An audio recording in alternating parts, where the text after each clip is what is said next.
The American Red Cross of Michigan provides services to more than 9 million residents across the state, and the need for help is greater now than ever before.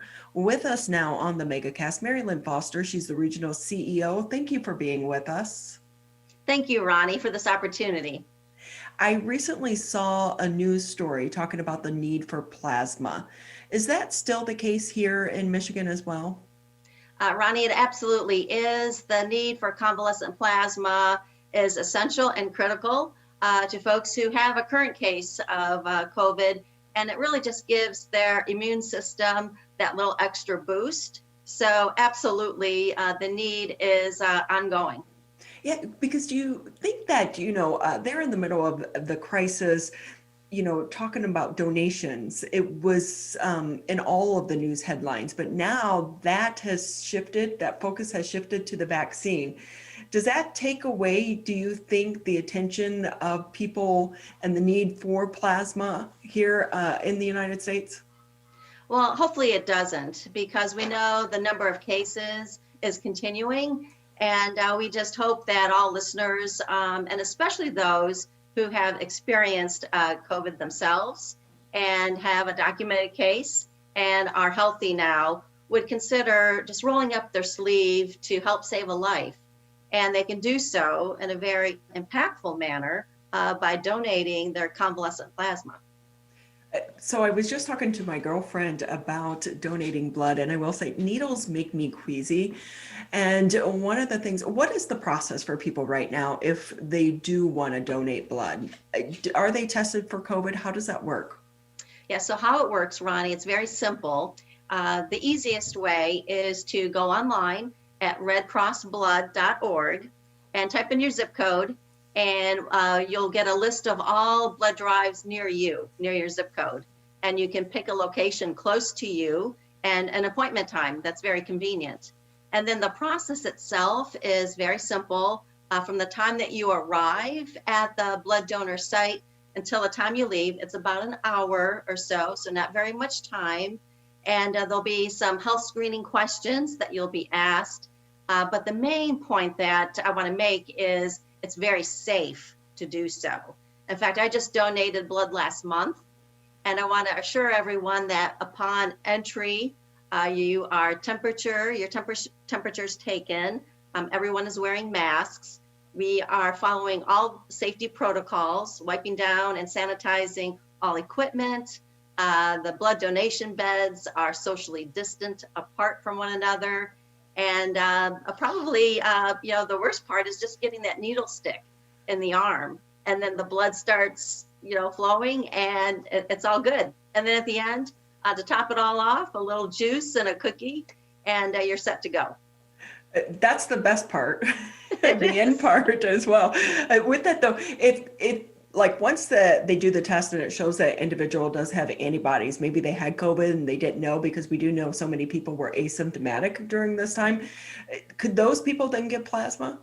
They absolutely can. So what we ask is we are testing all blood donations for the antibodies. So you'll be notified about 2 weeks after your blood donation, whether your blood donation tested positive or negative for the antibodies. And then what you can do is, if you would like to donate your convalescent plasma, is to go back online and schedule a convalescent plasma donation. And, the steps are right there, and it will take you through, what you need to do. But all blood donations, whether you've had COVID or not, are being tested for the antibodies, just because we know there is such a critical need right now. So the Red Cross is investing in that antibody testing so that we can help those who are experiencing it right now. I recently saw an ad with the NFL. The Red Cross is partnering with the NFL right now to try to get blood donations. How does having such a huge platform help with the end result of getting people in to donate?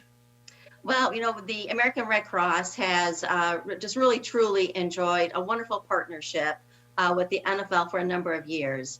And during the month of January, which also happens to be National Blood Donor Month, we're partnering with the NFL to help with awareness to help get that word out across the country. And of course, everyone's watching the big games right now. And what is really special, I think, is a little extra incentive for donors to come out and donate blood.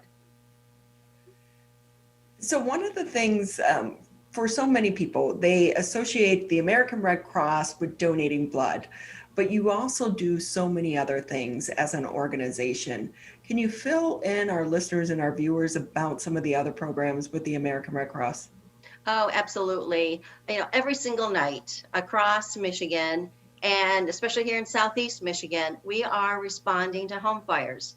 So every morning, I know exactly how many home fires we responded to. I get the morning report.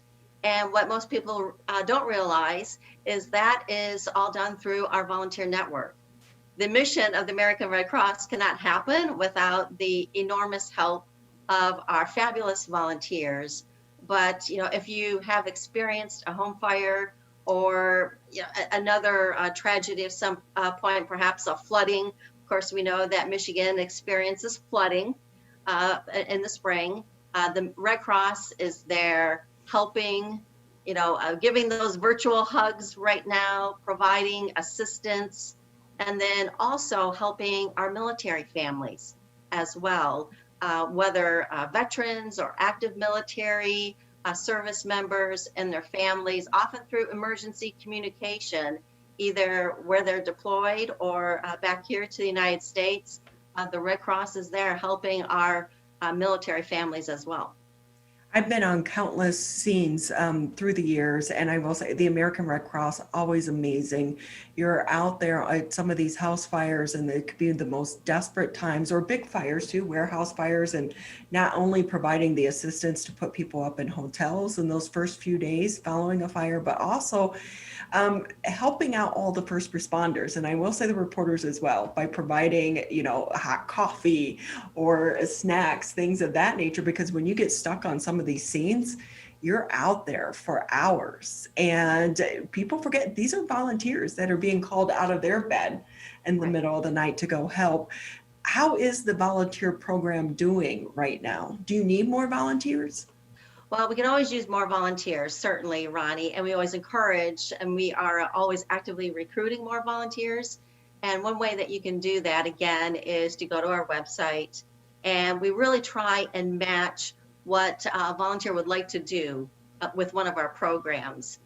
Certainly, there's a need to deploy here locally. Just and within the last week in Southeast Michigan, we have opened up 2 shelters, and we have 2 disaster response operations going on because of multifamily fires that have happened right here in Southeast Michigan the last few days.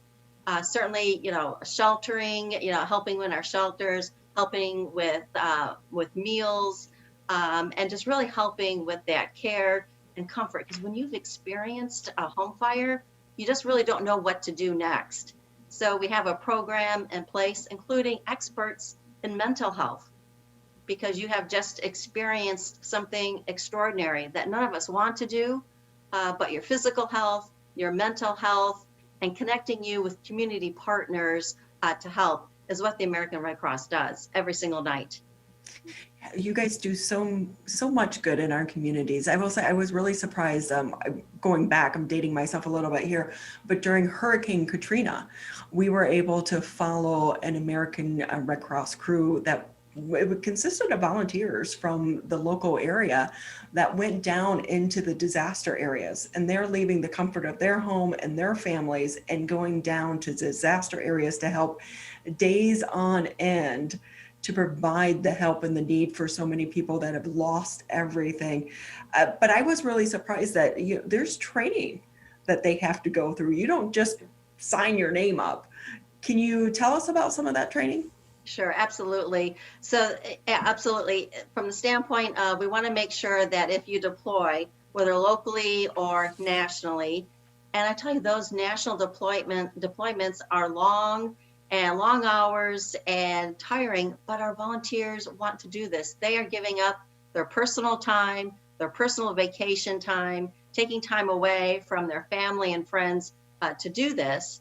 But we always want to make sure that, one, that you're safe, safety is our number one priority, of course. And two, that no matter what position you're serving in, that you are well trained. So there are a number of courses that we will absolutely help train you up in to make sure that you feel well prepared, so that when you arrive on site, you know exactly what to do, you feel comfortable, and you'll be, one of the great joys is meeting other Red Cross volunteers from across the country doing the same work that you're doing. So with us right now, Mary Lynn Foster, she's the regional CEO with the Michigan chapter of the American Red Cross. Mary Lynn, just a few more minutes with you here on the MegaCast before we let you go. Anything that maybe we didn't touch on that you want the public to know about you and your team and how you're doing during this time? Well, first and foremost, I really just want to thank you, Ronnie, and the entire show for having us on and bringing that awareness to all listeners and viewers from the standpoint of the American Red Cross throughout the pandemic has never closed. We are first and foremost an essential business, and we're there night and day, 24/7.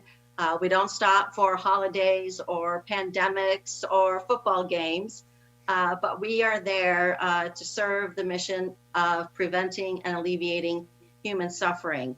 So we encourage anyone who may be able to volunteer to please consider doing so. If you're healthy and able to roll up your sleeve to donate blood, please consider doing so. And of course, you know, this all takes money, financial means to do so. So if you're able to make a donation, please consider doing so.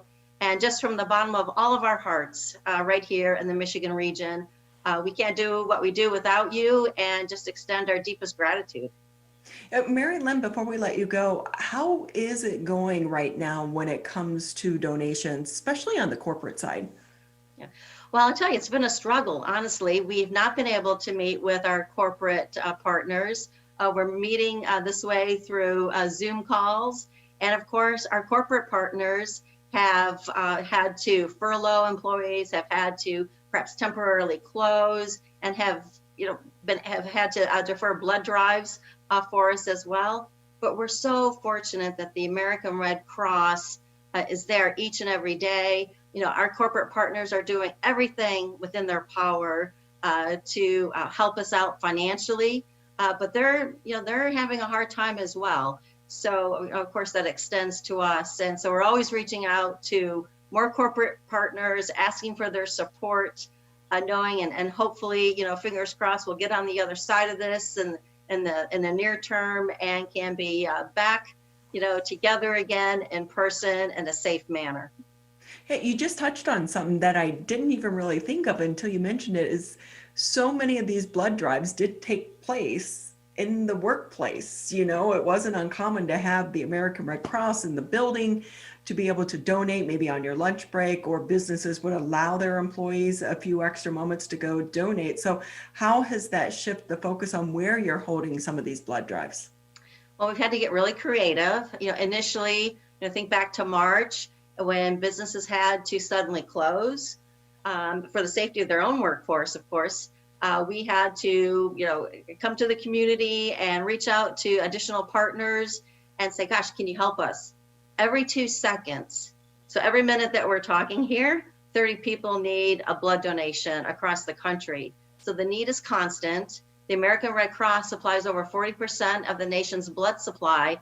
So we have just had to get really creative and, just continue to ask and reach out through community partners. And we've been fortunate that we've been well received, but also, our blood drives are socially distant, so we're not able to have as many collections in a normal space as a regular space that we normally would have. So that's presented an additional challenge, and that's why during the month of January, the weather always isn't cooperative. It's a quieter time, so the need for blood is constant. And really, just appreciate this opportunity to come on and let listeners know that, if you're able to donate blood, the need is there. And we would be so appreciative if you're able to roll up your sleeve and give a blood donation. Yeah, because that's one thing we can't do virtually is donate our blood. That's right. Absolutely. So quickly before we let you go, do you want to share the website again for people who want to get involved or maybe to try to find one of those latest blood drives? Absolutely. It's very simple. It's redcrossblood.org. So you can just go on the website, type in your zip code, and you'll see all of the blood drives that are close to you, and you can pick a appointment time that is most convenient for you. Well, Mary Lynn Foster, we so appreciate your time. Ronnie, thanks so much. Well, and Happy New Year to you. Let's hope that 2021 brings an end to the pandemic. Absolutely. Stay safe and stay healthy. Thank you.